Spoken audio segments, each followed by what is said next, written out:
Ah, la clase pasada introduje el concepto bueno, modifiqué el concepto de estacionalidad y fui un poco más laxo. Les dije, bueno, ahora vamos a asumir que la estacionalidad tiene ciertas características que nos permite conjuntar dos tipos de situaciones. Esas situaciones, en general, eh, digamos, si lo queremos visualizar como una situación gráfica, se podría resumir en estas dos cosas, ¿no? Por un lado, el concepto de estacionalidad que veníamos conversando era una situación en la cual teníamos una variable X que depende del tiempo y ahora estamos cambiando un poco de notación, estamos utilizando la notación de Y, que depende.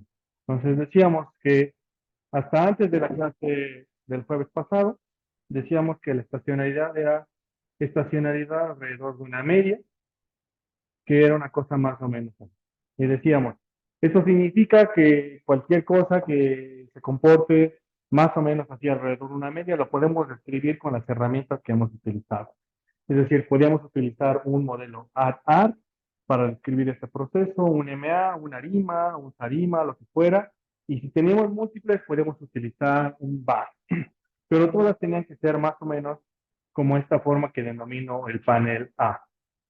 Ahora bien, lo que hice la clase pasada les dije, bueno, pero en realidad lo que ocurre es que siempre enfrentamos situaciones en las cuales las series que vemos parten desde desde un punto y suelen ser series así, crecientes muchas veces. Entonces dije, bueno, vamos a asumir otras situaciones en las cuales a veces podremos decir que una gráfica como la del panel B también puede ser estacionaria, con la diferencia de que estamos rompiendo el supuesto de que en este caso, en el caso del panel B, la estacionalidad, vamos a decir que ocurre alrededor de una cosa que podemos graficar sobre ella, que denominamos como una media, pero una media que depende del tiempo. Entonces, esta media que depende del tiempo podría ser en general un polinomio de este estilo, un polinomio que tenía una constante, vamos a llamarle, bueno, estoy utilizando, creo que delta, que depende de una constante delta cero, más un delta uno que depende del tiempo, más un delta 2 que depende del tiempo al cuadrado, más puntitos más un delta m que depende del tiempo a la enésima potencia. Entonces, en general decíamos que esa curva blanca podía ser una forma funcional no lineal, pero seguía al final de cuentas siendo la trayectoria promedio de la serie.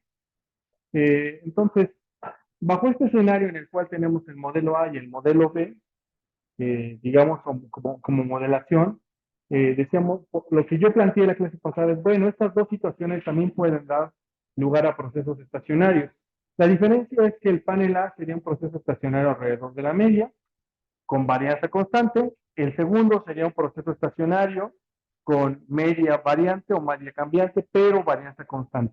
¿Cuál es el común denominador en ambos? La varianza. La varianza es constante. Eh, ¿Qué es lo que cambia? Es la forma funcional de la media. Entonces, cuando leamos documentos y digan que el proceso tiene una media determinística, quiere decir que la media se puede escribir en función de términos que no son aleatorios. Que en este caso, lo que no es aleatorio, en mi ecuación que está escrito en blanco, es un polinomio de grado m que depende del tiempo. Es meramente determinístico, porque conforme va pasando el tiempo, puedo saber cuál es la siguiente expresión. Entonces es determinístico. Sí.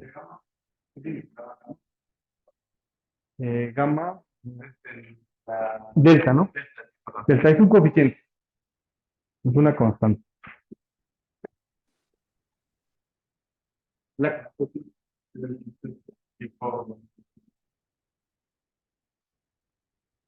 mm, sí, tipo de esa, pero más bien piénsalo como un polinomio de grado m, en este caso. Sí, exacto. Bueno, no pasa que la raíz unitaria, sino este polinomio tiene unas raíces, pero digamos que ese polinomio describe la curva blanca. La curva de la media, o la curva de la tendencia en este caso, porque eso es una tendencia. Pues, ¿no? de la tendencia, exacto. Determinística, es un proceso.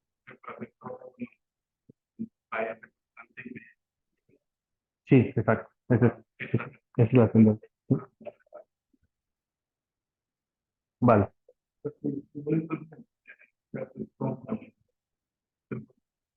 Sí.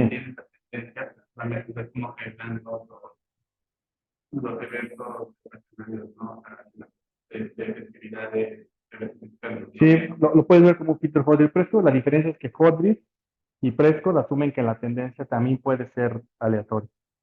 Y en este caso no estamos diciendo la tendencia es determinística, perdón. Entonces, en general podemos decir que las series pueden tener dos cosas determinísticas. La constante, que en este caso sería la ordenada de origen, en este caso este punto que está aquí sería delta cero, y el componente de tendencia, que serían las dos cosas que son determinantes, ¿vale? En este proceso que está acá, el proceso, esta M sería igual a delta cero en este caso, porque como no tiene más componentes, esta media sería delta cero. Esto es lo que trato de decir, ¿vale? ¿Bien? Buenísimo. Ok, va. Entonces, ya sabiendo que tenemos esta forma funcional de, de procesos estacionarios, entonces lo que sigue ahora es construir una prueba estadística o un conjunto de pruebas estadísticas que nos permita identificar cuándo estamos en una situación como el panel A y cuándo estamos en una situación como el panel B. Ambas situaciones que describan procesos estacionarios. Eh, puede ser que nuestra serie no cumpla las características para estar en el panel B o en el panel A. En ese caso, vamos a decir que la serie es no estacionaria. Entonces, las pruebas que vamos a plantear ahora tienen dos posibles resultados, nada más. ¿Vale? Entonces, vamos a plantearlo de esta manera. Entonces, las pruebas, digamos en general, como las pruebas de raíz unitarias, que ustedes las van a encontrar como la abreviación UR por Unirod. Entonces, tienen dos posibles resultados estas pruebas. Uno, que la serie Y de T sea estacionaria, en cuyo caso puede ser estacionario bajo la forma A o bajo la forma B. Y el caso 2 es que la serie Y de T no sea estacionaria.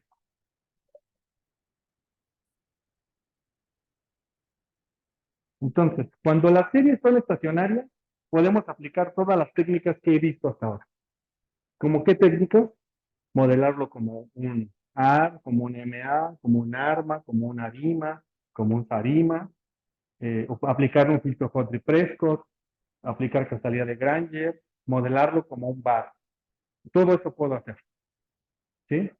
Bien, entonces lo que vamos a hacer hoy es construir una prueba estadística para distinguir cuándo la serie está en el caso 1 o está en el caso 2. Si está en el caso 1, ya sabemos un montón de técnicas. Entonces, a partir de esta clase vamos a también a plantear ideas de qué pasa cuando estamos en el caso 2.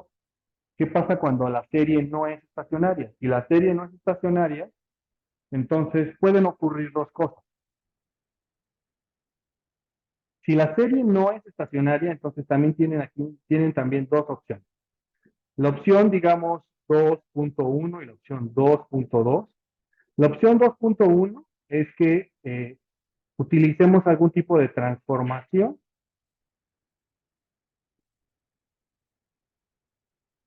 que nos permita hacer la serie estacionaria.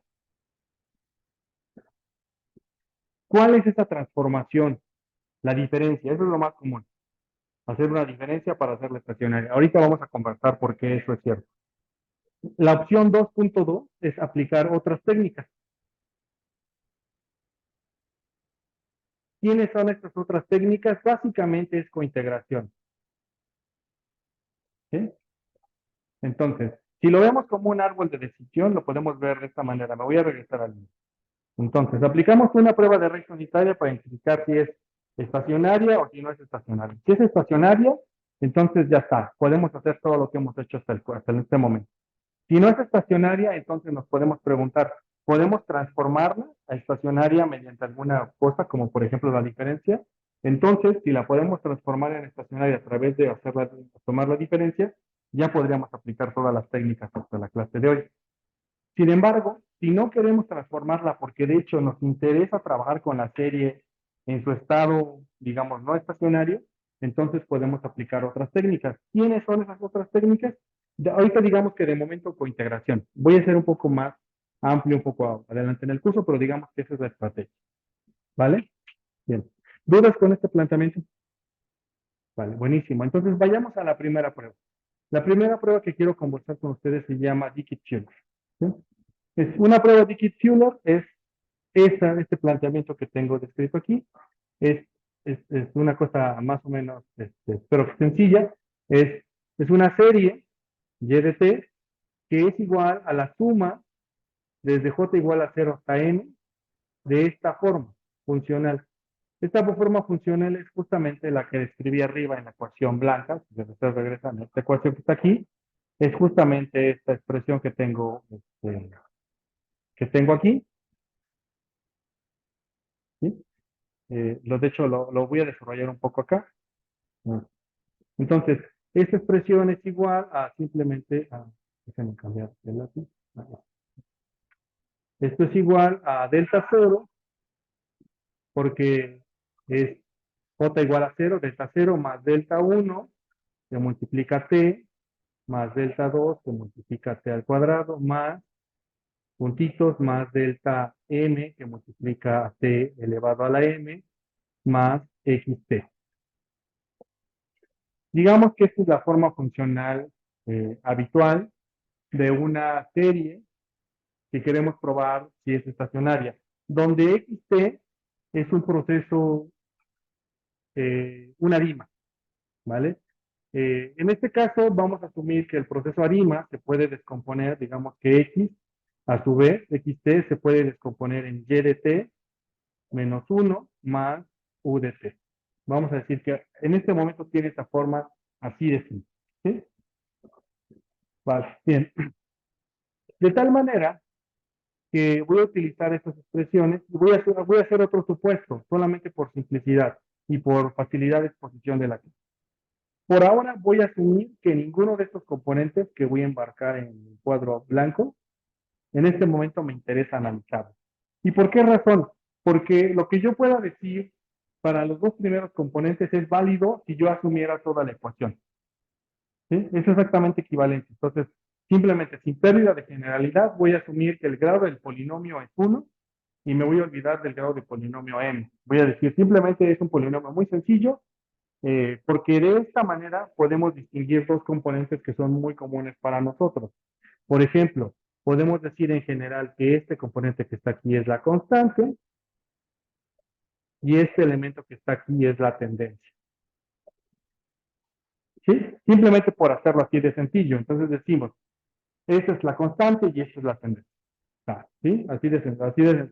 Simplemente por hacerlo lo más simple, en este caso, la exposición de esta parte de la clase. ¿Vale? ¿Dudas hasta este punto? Ok. Sí, ahora voy a ir. Sí, bien. Entonces, en general, entonces, voy a decir que las series que yo voy a trabajar ahora se pueden ver como un autorregresivo de orden 1. Entonces, digamos que es un autorregresivo de orden 1, es decir, la serie es y de t igual a una constante alfa más una tendencia que es delta por t, más el autorregresivo de orden 1 más u de t. Y u de t es un ruido blanco, es una caminata aleatoria. ¿Sí?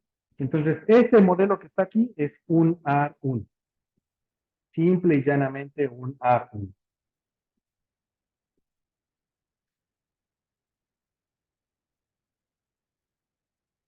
Entonces, la prueba de Dickey-Fuller, digamos que es un caso muy particular y muy sencillo. Es decir, asume por un momento que lo que tienes frente a ti es un R1.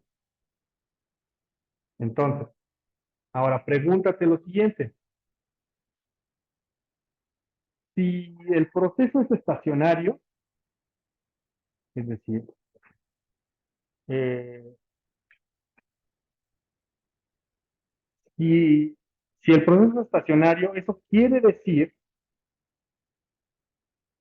que la serie tiene raíz unitaria.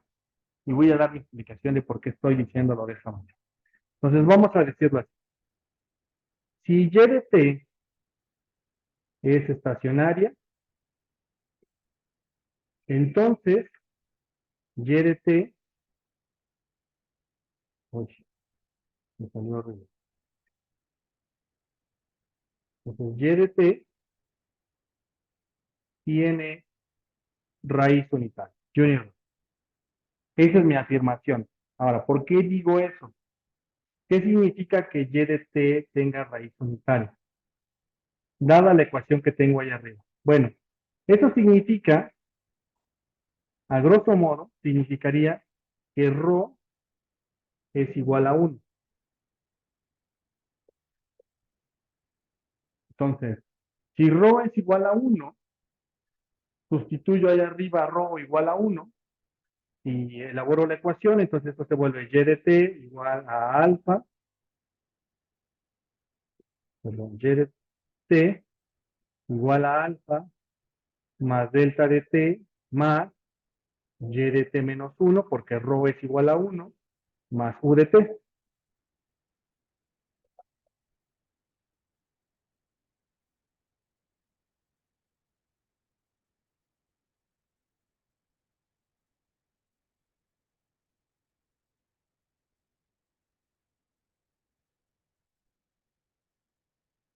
Entonces probemos. Entonces, yo estoy afirmando que si y de t es estacionaria, entonces y de t eh, tiene raíz unitaria. Vale, entonces hasta aquí, ¿todo el mundo me sigue? ¿O alguien me perdí? Vale, entonces ahora despejemos. Si despejamos eso, se vuelve y de t menos y de t menos 1. Eso es igual a alfa más delta que multiplica t más u de t. Voy a seguir haciendo un poco de espacio aquí. Entonces, lo que puedo concluir es que entonces esto se vuelve delta y de t igual a alfa más delta t más u de t. Es decir, que la diferencia de y de t es igual a una constante más una tendencia más un ruido blanco. ¿Vale? La gráfica de este amigo sería, ¿cómo sería? Ah, bueno, la gráfica sería, aquí tenemos t, aquí tendríamos delta y de t. ¿Cómo sería la gráfica? Bueno, tiene una constante, aquí estaría alfa, una tendencia que es lineal, que es del tipo delta t, y lo que oscila alrededor de esto, amigo, se llama u de t. Entonces, esta es estacionaria alrededor de una tendencia.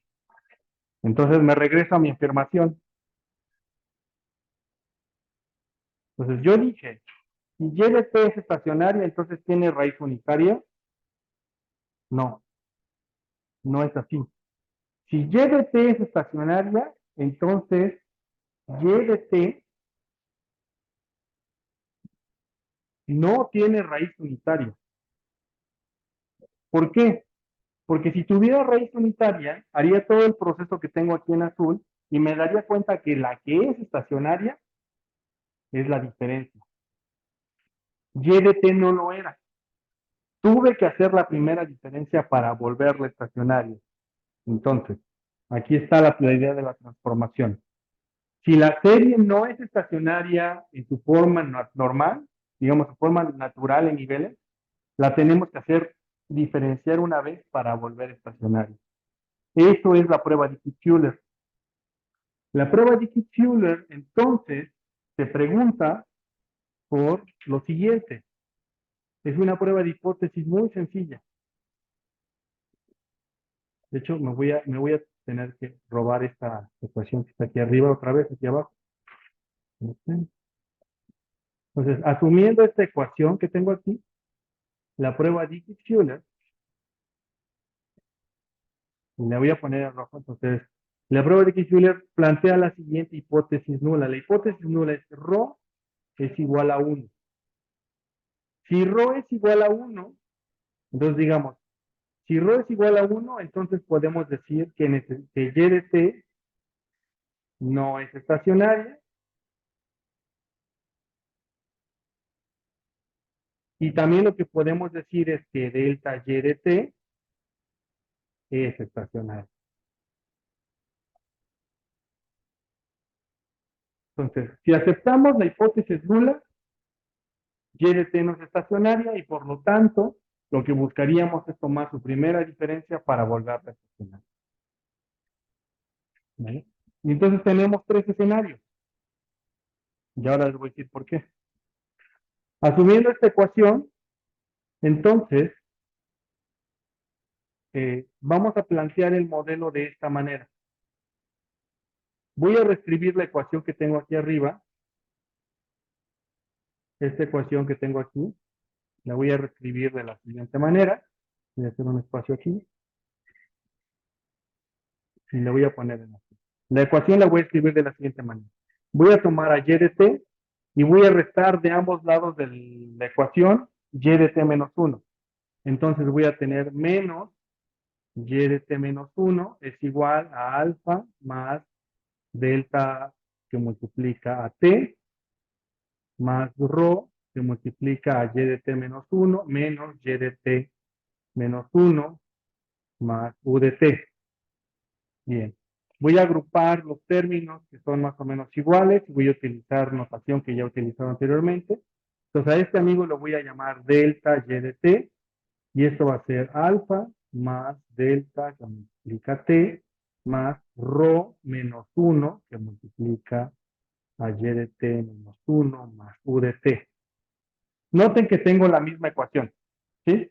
Entonces lo único que hice fue resté de ambos lados de la ecuación Y de t menos 1, entonces lo único que hice fue reescribir la ecuación en términos de diferencia. Entonces, si ustedes observan, entonces la hipótesis nula que yo formulé aquí arriba, esta hipótesis nula que llamo doble pelito, es equivalente a formular otra hipótesis. La hipótesis que voy a formular ahora es, esa doble pelito es equivalente a esta triple pelito, que sería la siguiente. La hipótesis nula sería igual a que beta igual a rho menos 1 es igual a 0. Estas dos hipótesis son equivalentes. ¿Sí? ¿Me siguen hasta aquí? Entonces voy a utilizar esta forma funcional para plantear la prueba Dicke-Fuller en estos tres escenarios. Entonces, voy a llamar el modelo A, déjenme hacer un poco más grande esto porque si no, no se va a ver.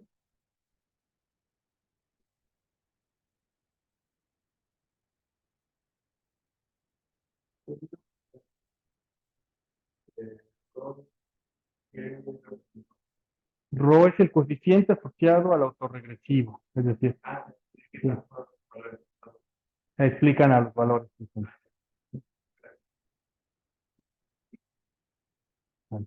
Entonces, el modelo A le vamos a llamar el modelo más general.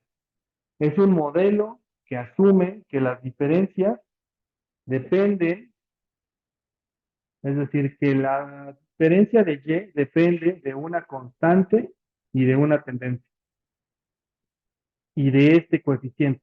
Entonces, se pregunta por esta hipótesis nula y dice, si la hipótesis nula es cierta, entonces, si este coeficiente beta es igual a 0, quiere decir que entonces la diferencia es estacionaria. Contra la alternativa, que en este caso vamos a utilizar una alternativa muy particular, vamos a decir que la alternativa es que beta sea menor a 0. ¿Y por qué necesito que beta sea menor a 0? ¿Tienen alguna idea de por qué? ¿Qué significa que beta sea menor a 0? Significa que rho es menor a 1. ¿Sí? ¿Y qué significa que rho sea menor a 1? Regresemos a mi ecuación original. ¿Qué significa que este rho sea menor a 1?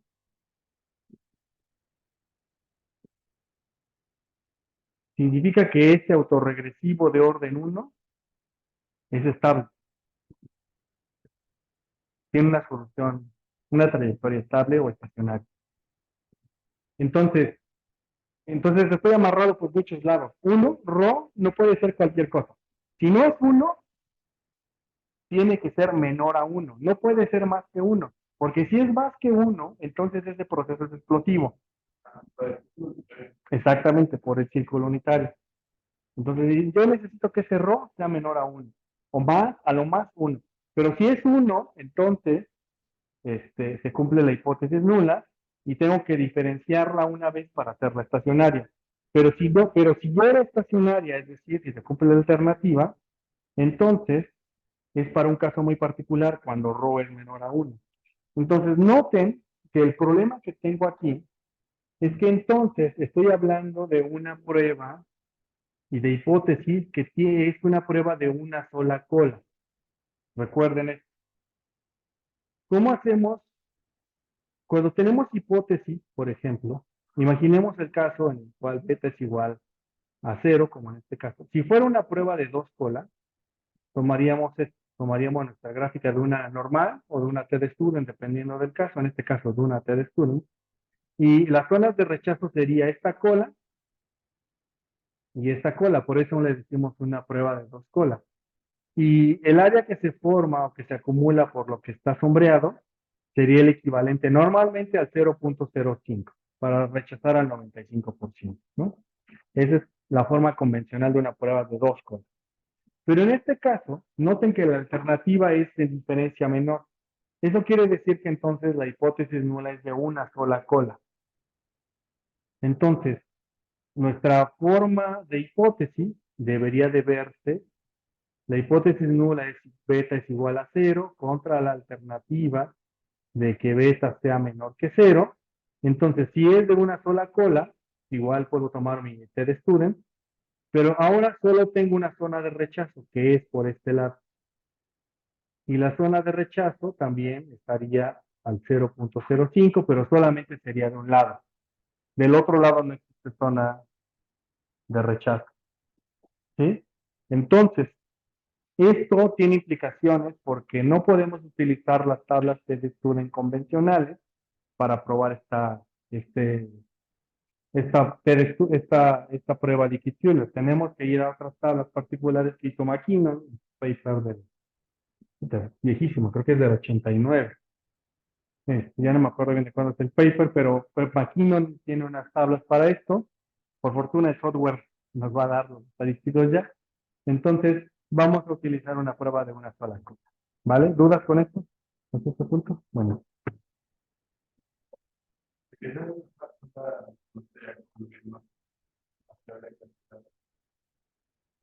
No sería menos confiable, sino más bien está respetando la estructura o las restricciones que tenemos. Las restricciones que tenemos es que el modelo original era un A, que sabemos que a lo más es, este, es estacionario. No se vuelve explosivo. Esa es la principal restricción, esa es la razón. Pues es como decir, o sea, no estamos en el mundo, lo que nos diría, lo que nos trata de decir este planteamiento es que es como cuando queremos optimizar sujeto a una restricción. Entonces queremos encontrar cuando una serie tiene raíz unitaria condicional en que el proceso original no era explosivo. Esa es la restricción. Por eso tenemos que utilizar una prueba de una sola cosa. ¿Vale? Sí. Creo que tengo una duda aquí en el chat. Mm, Sí, exacto, porque se vuelve. Bueno, aquí Edgar ya nos puso el paper original, que sí, es del 91, ya me equivoqué, de McKinnon, del 91. Bueno, de cualquier manera, ustedes no habían nacido para esa época, yo creo. Vale, bien. Bien. Ahora, entonces, vamos a tener tres modelos. El modelo más general le vamos a llamar el modelo A, y es el modelo que incluye intercepto y tendencia con esta prueba de hipótesis. Entonces, la idea, esta técnica se le dice que es una técnica, eh, La verdad no me gusta mucho el término, pero le dicen parsimoniosa o por parsimonía, que significa ir de lo más general a lo más particular. Me gusta más decir que es una técnica reduccionista, es decir, asumes el modelo más libre y vas restringiéndolo. Si el modelo más libre es suficiente, eso quiere decir que ya hay acá. Pero lo tratas de reducir solamente para saber si es que hay otros escenarios en los cuales la serie podría ser estacionaria, pero con que en general la regla sería con que alguno de estos tres modelos que voy a plantear les permita pasar la prueba de hipótesis, con esto sería suficiente, ¿sí? Con cualquiera. Es decir, el modelo A, el modelo B o el modelo C que ahora voy a describir. El modelo B, noten que entre el modelo A y el modelo B es simplemente que ahora estoy asumiendo que solo tiene constante. Me olvidé de la tendencia. El modelo C dice no hay ni constante ni tendencia, ¿sí? El modelo C diría, digamos, si lo queremos ver así, el modelo C diría que si la hipótesis nula es cierta, quiere decir que cuando tomo la primera diferencia genero ruido blanco, ¿sí? Eso es básicamente lo que quería decir, ¿sí? ¿Dudas hasta este punto? Vamos a la parte práctica, ¿vale? Entonces, voy de GitHub. La clase que voy a ocupar el día de hoy es la clase 16, que se llama Procesos no estacionarios. Me voy a R. Aquí ya tengo abierto el, el error markdown para esta clase. Entonces, déjenme hacer un poco más grande esto de acá, esto de acá. Bien. Entonces, ¿qué vamos a ocupar? Estas bibliotecas, la única que probablemente estoy agregando, creo que ninguna, todas ya las hemos trabajado alguna vez. Tal vez a lo mejor Urca es una biblioteca que a lo mejor no hayan utilizado anteriormente, pero Urca es la biblioteca que nos permite generar pruebas de raíces unitarias. Urca es la abreviación de Unirod y CA significa Configuration Analysis, ¿sí? Por eso la biblioteca se llama Urca, ¿vale? Tiene un nombre raro, pero bueno, eso es lo que significa, ¿no? Unirod and Configuration Analysis. Vale, entonces vamos a ocupar esa librería, tal vez sea la única que puede ser nueva. Bien, vamos a importar los datos. Voy a utilizar mis datos ya que siempre he venido trabajando en estas clases. Bien, voy a trabajar con lo que voy a hacer aquí es tomar la serie de tiempo de las columnas 7 a la 11, luego voy a volver serie de tiempo, luego los voy a volver logaritmos y luego voy a tomar sus diferencias, el del logaritmo base E, y ya, y luego voy a graficarlo.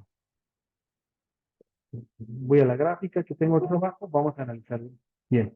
Entonces, si analizamos las series en logaritmos, lo que podemos observar es más o menos lo siguiente. Piensen de esta manera. Si trabajáramos las series así como están, observen la serie del INPC, que es el panel superior izquierdo.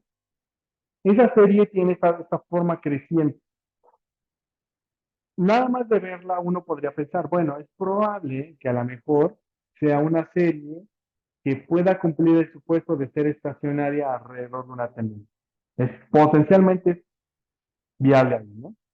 Pero también podría ser el caso de la segunda serie, que es el tipo de cambio, o de la serie del IGAE, si le quitamos el rompimiento que tiene justamente por la pandemia, y ya. Pero las demás series no podrían ser estacionarias alrededor de una tendencia. Más bien, por ejemplo, el índice de producción industrial podría ser estacionario, pero alrededor de una media, podría, tal vez, o los heces, ¿no? Pero vamos a ver, porque solamente es una inspección visual. Tendríamos que tener un criterio para definirlo. Cuando lo hacemos en diferencias, se ven de esta manera, y ya en diferencias queda más claro que sí parecen estacionarias, pero ya de la forma convencional, que es decir, alrededor de una media. Eh, si tomamos los logaritmos, se ven de esta manera, en diferencias logarítmicas anualizadas. Bien, aquí sí es importante como distinguir una cosa que espero que lo tengan más o menos claro para sus análisis futuros. Una cosa que es importante es que Ustedes como analistas tienen que decidir si la diferencia la van a hacer anual o la van a hacer mensual. ¿Qué significa eso? Regresemos un poco al código. Eh, esta diferencia que tengo acá, cuando le digo lag igual a 1, estoy haciendo la diferencia respecto del mes inmediato anterior. Eso es una diferencia mensual, porque mis series son mensuales.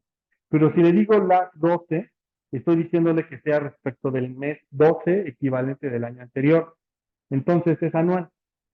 Entonces, básicamente lo que estoy proponiendo es, podemos analizar las series como tasas de crecimiento mensuales o tasas de crecimiento anuales. ¿Por qué es importante o por qué cambia el análisis? Bueno, porque al menos en el caso de la inflación, no es lo mismo hablar de la inflación mes a mes que de la inflación anualizada, ¿sí? De hecho, lo podemos ver en las gráficas. Eh, si lo vemos en esta manera, el panel superior izquierdo es la inflación mensual. Si lo vemos en la siguiente gráfica, el panel superior izquierdo es la inflación anualizada, ¿sí? Y de hecho ahí sí queda más claro, este, que, por ejemplo, ya de forma anualizada, pues estamos en un momento en el cual estamos de inflaciones súper, súper altísimas, ¿no? Casi cerca de 7 y está justamente en su trayectoria, pareciera ser al menos descendiente, ¿no? Bien, pero es decisión de ustedes, ¿no? De cuál es el tipo de análisis que quieren utilizar. Ya. Bien, vayamos ahora sí a las pruebas de raíz unitarias. Entonces, voy a utilizar la prueba Dicke-Schuller. Ahora bien, Dicke-Schuller no tiene, digamos, como paquetería, no tiene un paquete específico para hacer la prueba Dicke-Schuller. Lo vamos a tener que hacer a través de la prueba Dicke-Schuller aumentada, pero haciéndole algunas correcciones. Todavía no les he dicho quién es la Dicke-Schuller aumentada, pero Dicke-Schuller aumentada es la generalización de la Dicke-Schuller que acabo de mencionar. Entonces, vamos a utilizar la paquetería de Dicke-Schuller aumentada, pero la vamos a restringir para que se comporte como una Dicke-Schuller simple. Entonces, por eso voy a utilizar ADF, que es la abreviación de Dicke-Schuller aumentada, y esa es la forma funcional. Entonces, es ur.df, que es básicamente la abreviación de Unirod Dicke-Schuller. Es una función que necesita un objeto y le tenemos que decir qué tipo de modelo estamos evaluando. Tiene tres modelos. Si evaluamos el modelo con tendencia, por default va a incluir constantes. Si evaluamos el modelo con constantes, solo incluye constante, y si evaluamos el modelo sin nada, pues no tiene ni constante ni tendencia. El número de rezagos le vamos a poner uno, un solo rezago, ¿sí? ¿Cómo sé que es un solo rezago? Bueno, me regreso a mi ecuación original. ¿Cuántos rezagos tengo aquí? Uno, ¿vale? Entonces, por eso es la forma en que lo puse. Rezagos uno. Y bueno, el criterio de selección, este es el criterio de información que yo voy a utilizar para seleccionar el modelo más, bueno, el que, si quisiéramos seleccionar el número de rezagos, podremos utilizar Akaike o BIC, la abreviación de, no me acuerdo, pero es el de Schwartz, si no mal recuerdo. Y Fixer, la verdad no lo recuerdo. Pero ahorita no lo vamos a utilizar, solo vamos a utilizar hasta la. Déjenme averiguar qué es Fixer, porque se me olvidó. Bien, Dicke-Schuller, entonces la vamos a implementar de la siguiente manera. Entonces, implementémoslo, por ejemplo, para el tipo de cambio en niveles. Entonces, ¿qué es lo que voy a hacer?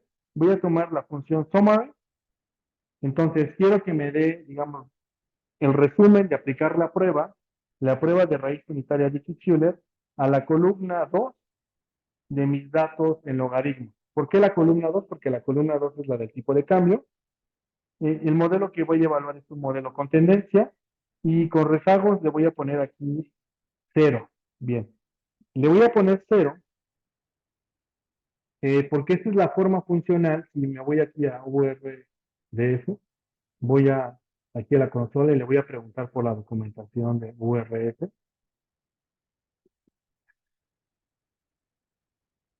Y voy a la ecuación que me propone aquí. Ah,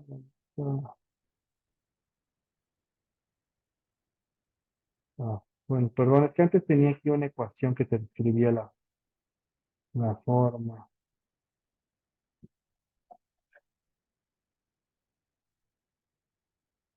Lo siento, antes la documentación tenía una ecuación que era muy clara sobre por qué la era igual a cero. Pero bueno, esta sería la especificación para Dickey-Fuller aumentada. Para Dickey-Fuller, perdón. Cuando haga Dickey-Fuller aumentada, espero que quede más claro por qué la necesito que sea igual a cero.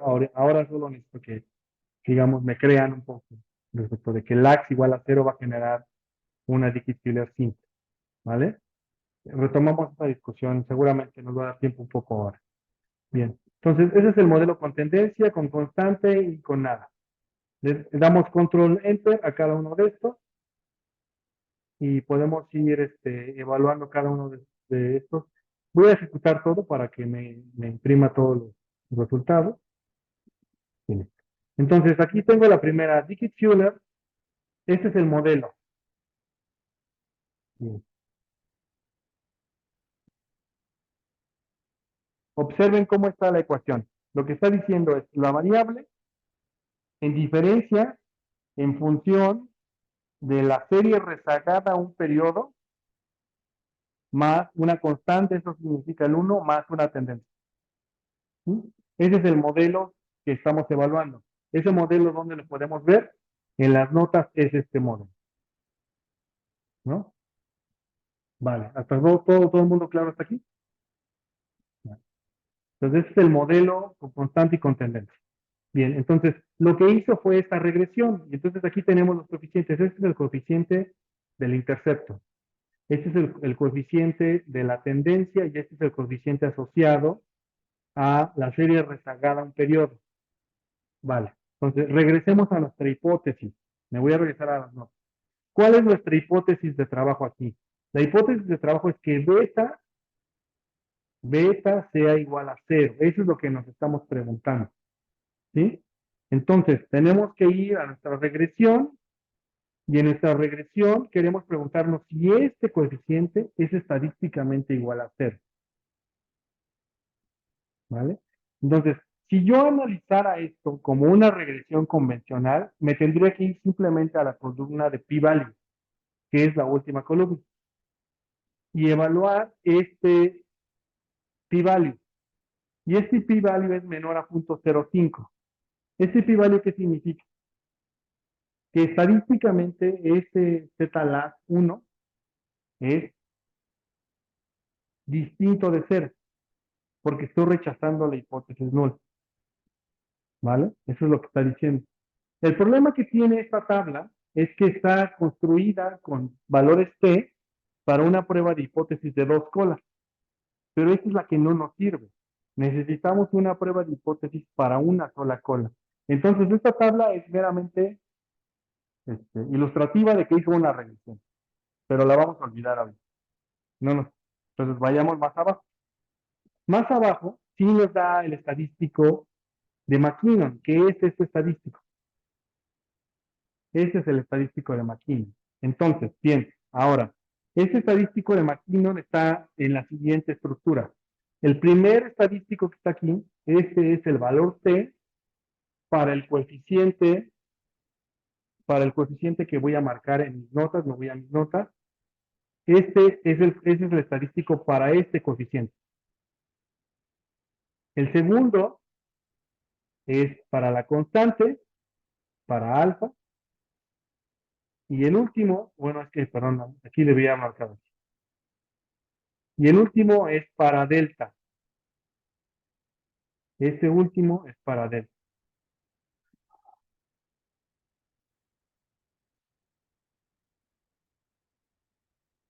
Bien. Entonces, dicho eso, lo único que me interesa entonces es analizar a este amigo. Entonces, si nos recordamos de mi planteamiento de una prueba de una sola cola, me voy a regresar a mis notas. Es, el planteamiento de una prueba de una sola cola dice que la zona de rechazo es esta. Entonces, veamos el estadístico. El estadístico que me salió es menos 2.0752. Pero las, la tabla que tengo que comparar es esta. Entonces, si yo quiero rechazar la hipótesis nula al 5%, tengo que elegir la columna del medio. Entonces, 5% columna del medio con este estadístico. Este que está aquí, esto menos 3.42 es el valor crítico. Me voy a mi gráfico. Eso quiere decir que este punto que está aquí es menos 3.42. Este es el valor menos 3.42.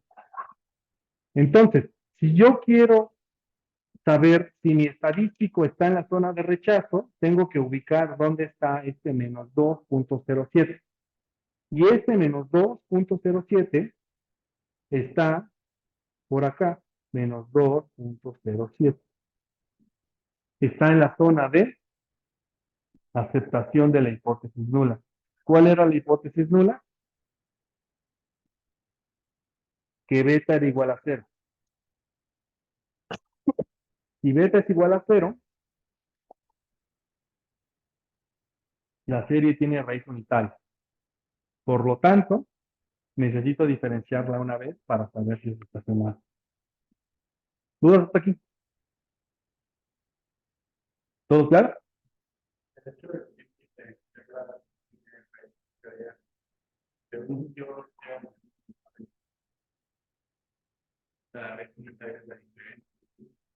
Cuando la diferencias, más bien estás eliminando la raíz unitaria. Eso es lo que quieres. Eso es lo que quieres. Cuando beta es igual a cero.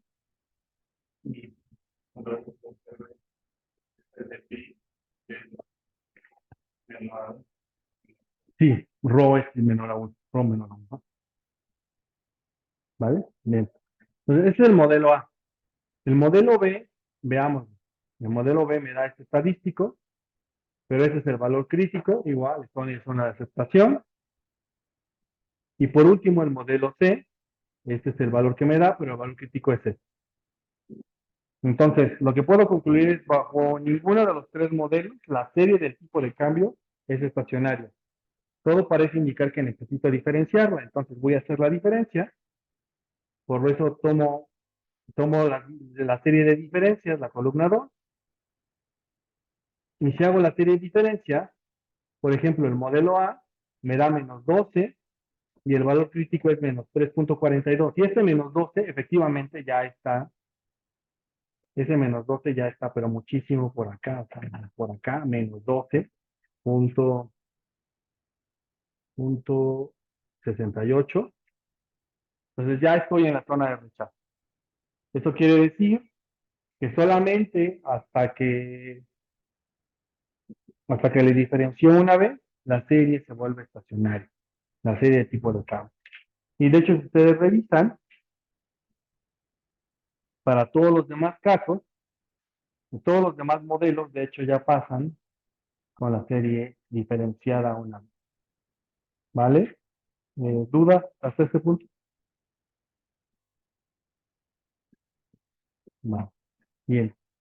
¿Quién es el que sigue en este caso? El que sigue en este caso es el modelo de Dickey-Fuller aumentada. Vayamos a la pizarra.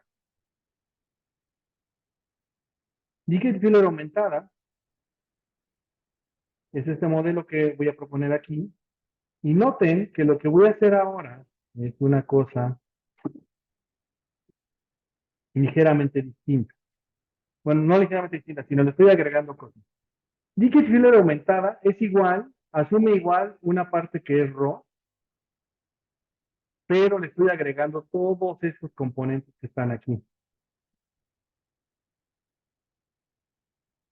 Esa es la diferencia, o es el principal mecanismo de diferencia que hace respecto al Dickey-Fuller tradicional.